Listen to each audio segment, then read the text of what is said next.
በታላቁ የቅዱስ ገብርኤል ዓመታዊ በዓል ዕለት እንግዲህ ባጋጠመ አሳዛኝ አደጋ የ5 ህጻናት ህይወት ማለፉ የአድዋ ከተማ አስተዳደር አስታውቋል። በቢላዋ በማስፈራራትና በሽርጥ አፋን በማፈን ያስገድዶ መድፈር ጥቃት ያደርስባታል።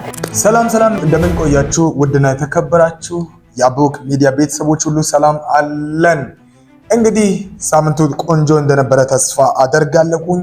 የገዛ ልጁን እንግዲህ ደፎ የተሰጠው ቅጣት እጅግ በጣም እያነጋገረ ይገኛል። እሱን እናያለን። 5 ህጻናት በአንድ ጊዜ የሞቱበት ምክንያት ምንድነው? በጣም አሳዛኝ ክስተቶች እየታዩ አሉ፣ እንመለከታለን።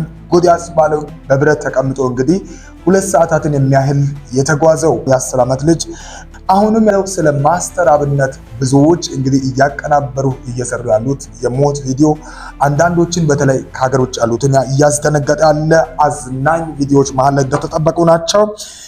የሚልኪ ሪቡማ እንግዲህ ሞት ብዙዎች ስንቀባበል ብዙዎች እያዘንም ያለነው ጉዳይ እየጠፉስ እየሞቱ የሚገኙ ኢትዮጵያውያን ወዴት ደርሰውን እሱን ጥቂት እናነሳለን። የማን ያዘዋል እሸቱ እና የኢትዮጵያ እንግዲህ የጋዜጠኞች ውዝግብ ከሰሞኑን እጅግ በጣም ስንነጋገር የቆየንባቸው ናቸው። ዛሬ በእነዚህ ሀሳቦች ላይ ጠቅለል ያለ ነገርን ለእናንተ ለመስጠት ተከስተናል። ቪዲዮን ላይክ አድርጋችሁ ቤቱን ሳብስክራይብ በማድረግ ጀምሩ። የመጀመሪያው እንግዲህ የምንመለከተው ከሰሞኑን በጣም ዘግናኝ ነገሮች የነበሩበት ሳምንት ነው ማለት ይቻላል። ያለፈው ሳምንት ማለት ነው። እጅግ በጣም በሚያሳዝን ሁኔታ የገዛ ልጁን ደፍሮ እንግዲህ የተሰጠው ቅጣት የገዛ ልጁን ደፍሮ ካስረገዘ በኋላ የተሰጠው ቅጣት አነጋግሮናል። ራሱ ልጅ ቢላል ሽፋን በአሌሞ ወረዳ በአጫሞ ከተማ ታዳጊ ማዘጋጃ ክልል ልዩ ስሙ መገናኛ ተብሎ በሚጠራበት ቦታ ግንቦት 30 ቀን 2017 ዓ.ም ከምሽቱ በግምት 5 ሰዓት ላይ በቢላዋ በማስፈራራትና በሽርጥ አፋን በማፈን ያስገድዶ መድፈር ጥቃት ያደርስባታል። በዚህም በህግ ቁጥጥር ስር ይውላል። ፍርድ ቤቱ ተከሳሽ ክሱን ሳይቃወም የወንጀል ድርጊቱን ክዶ በመከራከሩ አቃቢ የህግና የሰው የሰነድ ማስረጃ እንዲያቀርብ ጊዜ ቢሰጠውም ፍርድ ቤቱ በታህሳስ 7 ቀን 2018 ዓ.ም በኋላው የወንጀል ችሎት የተከሳሽን የመከላከያ ማስረጃ የሰማ ሲሆን ተከሳሹ ወንጀሉን ማስተባበል ባለመቻሉና በተጨማሪም ፍርድ ቤቱ ከሆሳዕና ንግስት ኢለኒ መሐመድ መታሰቢያ ኮኦፐሬቲቭ ስፔሻላይዝድ ሆስፒታል ስለ ግል ተበዳይ አካላዊ ሁኔታ የተደረገውን የምርመራ ውጤት በግል ተበዳይ መራቢያ አካል አካባቢ የቆየ አካላዊ ጉዳት መኖሩና የግል ተበዳይም የ19 ሳምንት ነፍሰ ጡር መሆኗን ለመረዳት ችሏል። በዚህ መሰረት ፍርድ ቤቱ የግራና ቀኝ ቅጣት አስተያየት ከመዘገበ በኋላ የከሳሽ አቃቢ ህግ የቅጣት አስተያየት ሙሉ በሙሉ የተቀበለ ሲሆን በተከሳሽ በኩልም ቤተሰብ አስተዳዳሪ ነኝ 5 ልጆች አሉኝ ያለውን እንደ ቅጣት ማቅለያ ፍርድ ቤቱ ተቀብሎ ወንጀለኛውን ያነጻዋል፣ ያርመዋል፣ እንዲሁም ሌላውን ያስተምራል በማለት ተከሳሹ በተከሰሰባቸው ሁለቱም ክሶች ጥፋተኛ ነው በማለት ታህሳስ 4 ቀን 2018 ዓ.ም በዋለው የወንጀል ችሎት በ19 ዓመት ጽኑ እስራት እንዲቀጣ ፍርድ ቤት ወስኗል።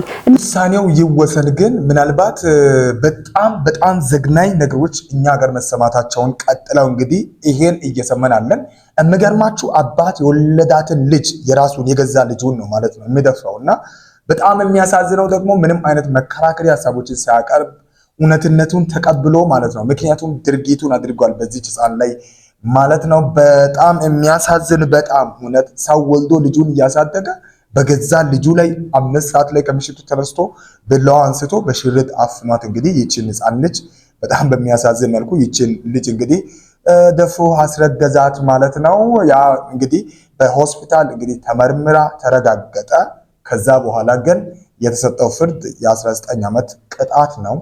ምናልባት ቅጣቱ ምን ያህል አስተማሪ ነው? እንደዚህ አይነት ጨካኝ ሆነው የሚፈጠሩ ሰዎች በገዛ ልጆቻቸው አስቡ። ለገዛ ልጆቻችን እኮ እኛ መልካምን አድርገን ጥሩ ሆነን መገኘት አለብን እንጂ ልጆቻችን ጠባቂ መሆን አለብን እንጂ እኛ በዛ ልክ የምናደርግ መሆን አለብን ወይ?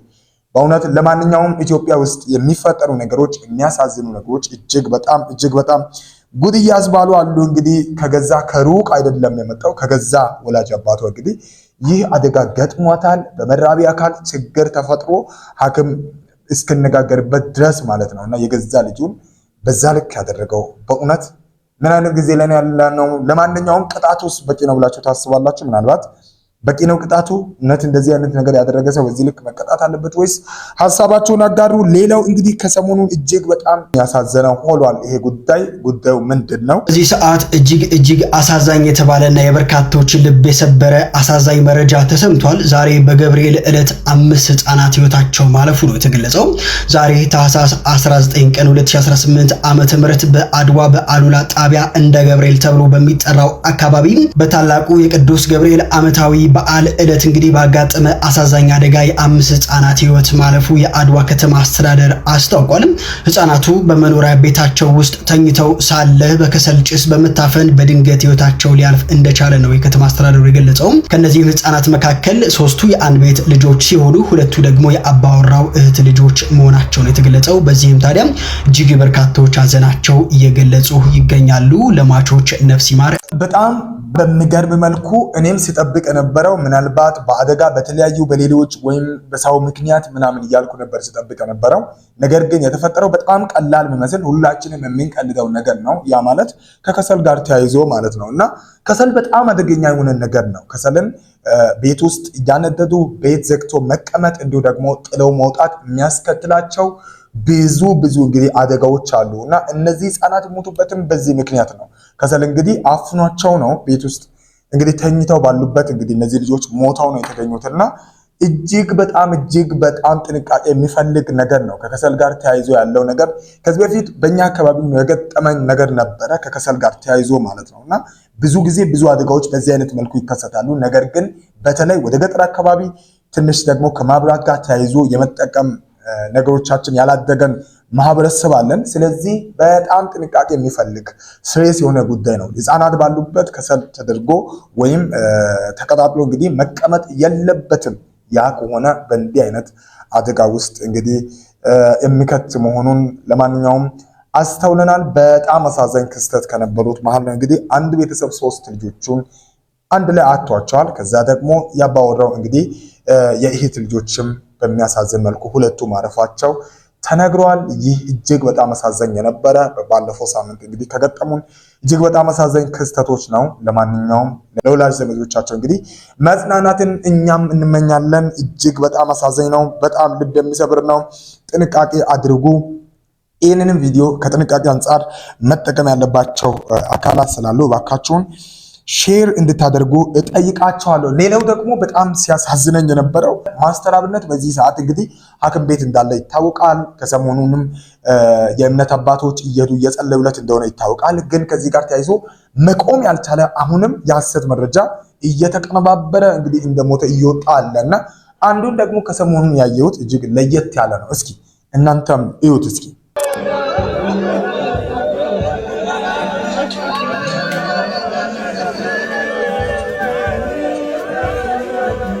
የማን ለቅሶ እንደሆነ አይታወቅም።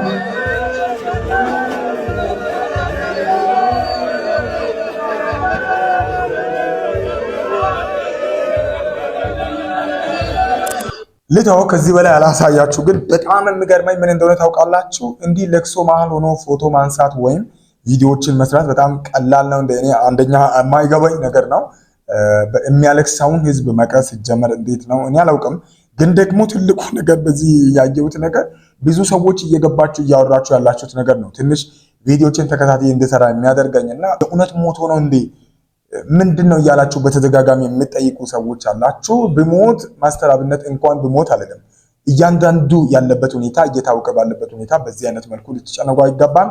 በተለይ ከሀገር ውጭ የምትገኙ በፍጹም በዚህ ምክንያት ልትጨነቁ አይገባም። እንደዚህ አይነት ቪዲዮዎች ለእይታ ራስን እንግዲህ አካውንትን ላይክን ለማግኘት ተብሎ እንግዲህ የሚደረግ ስለሆነ በዚህ ብዙ አትረበሹ። ለማንኛውም ማስተር አብነት አሁንም እየተጸለየለት አለ። ሁላችሁም በያላችሁበት ጸልዩለት። እንግዲህ ማስተር አብነት ዳይዶ ቆሞ እንደገና ወደ ስራው እንደሚመለስ ተስፋ እናደርጋለን። ይመለሳል በእርግጠኝነት። ጤናው ጥሩ ላይ አለ ማለት ነው። ከሰሞኑን የእምነት አባቶች ለውስ ጸልዩ ጥሩ ነገሮች አሉ። እሱ ራሱ እየተናገረ እያወራ ያለበት ቆንጆ ሁኔታ ላይ እንዳለ አስተውያለሁ። ስለዚህ በዚህ ምክንያት አትጨነቁ። እስኪ አንድ ያዝናናኝን በጣም ቆንጆ የሆነ ቪዲዮ መሀል ላይ ልጋብዛችሁ።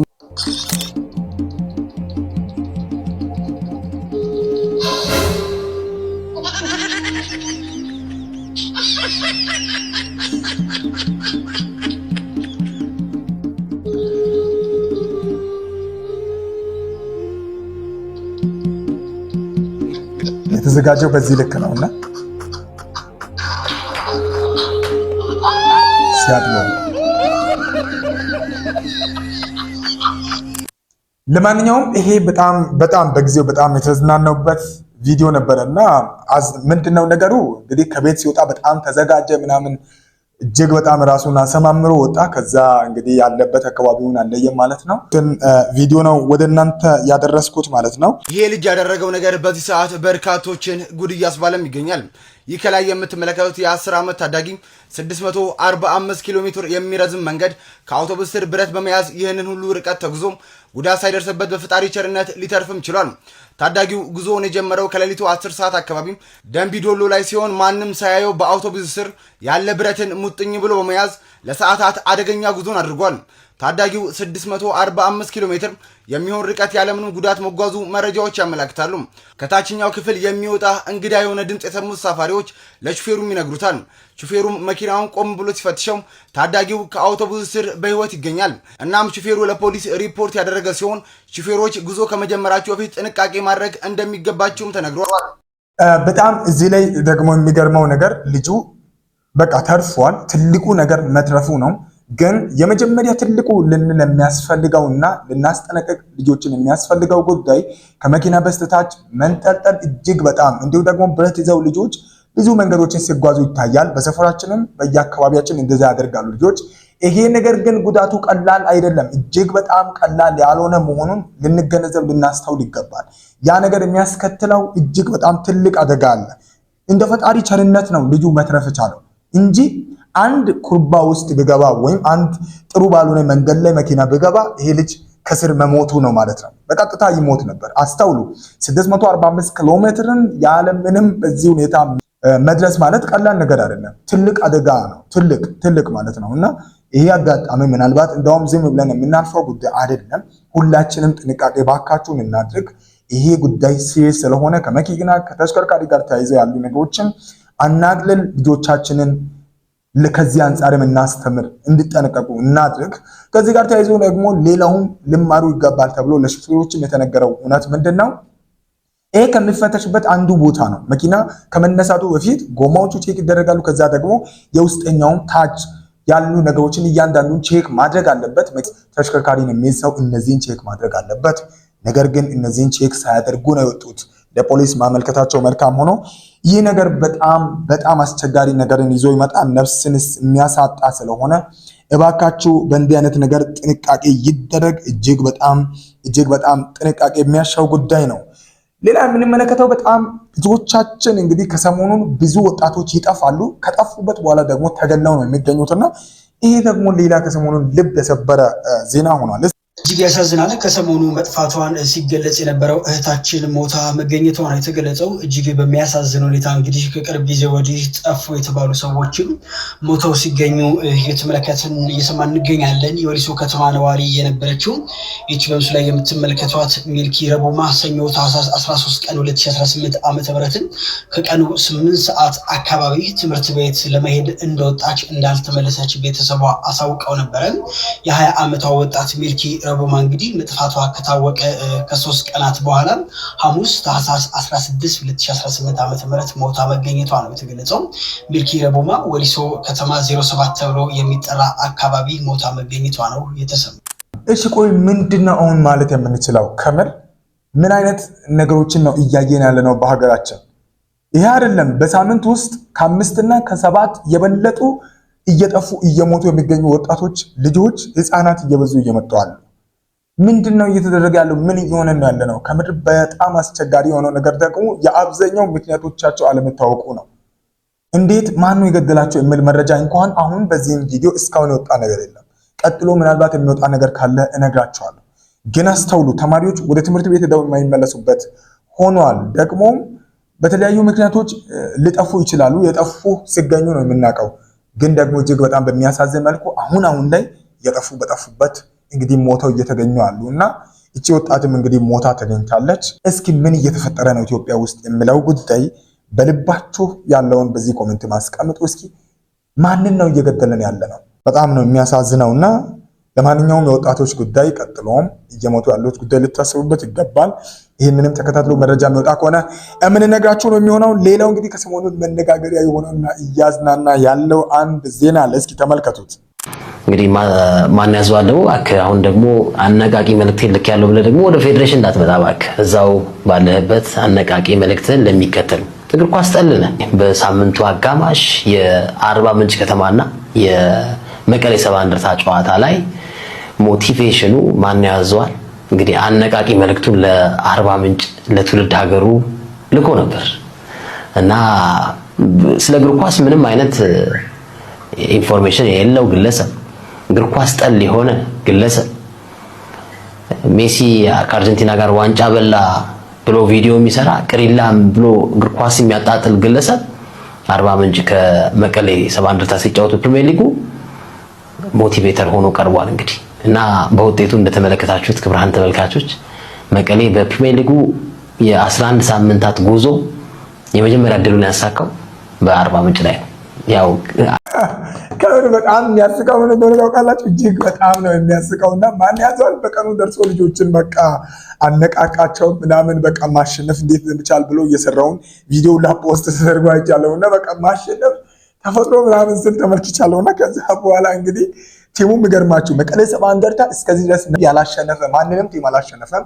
ግን የሚገርማችሁ አርባ ምንጭ ከተማን በቀኑ ይዞ አሸንፎ 3 ነጥብ አግኝቷል። እና ከዚህ ጋር ተያይዞ እንግዲህ አብላ ስናገር አስተውላችኋል። እባክህ በቃ እዛ ሞቲቬት አድርግ እያለው አለ። ማን ያዘዋል እሸቱን ማለት ነው። ለማንኛውም ለዚህ እንግዲህ ውዝግብ ምንድነው እናንተ ሐሳብ?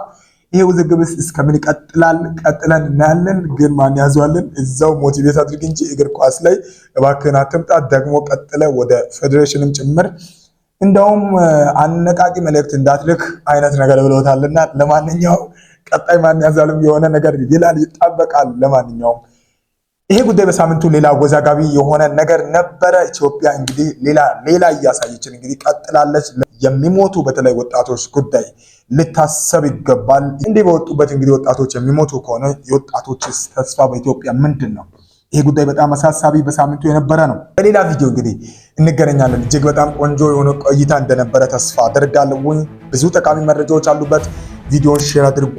ዛሬ የነበረን ቆይታ ይህንን ይመስላል። አቦክ ሚዲያን ሰብስክራይብ በማድረግ ቤተሰብ ሁኑ። መልካም ቆይታ። ጨርሻለሁ።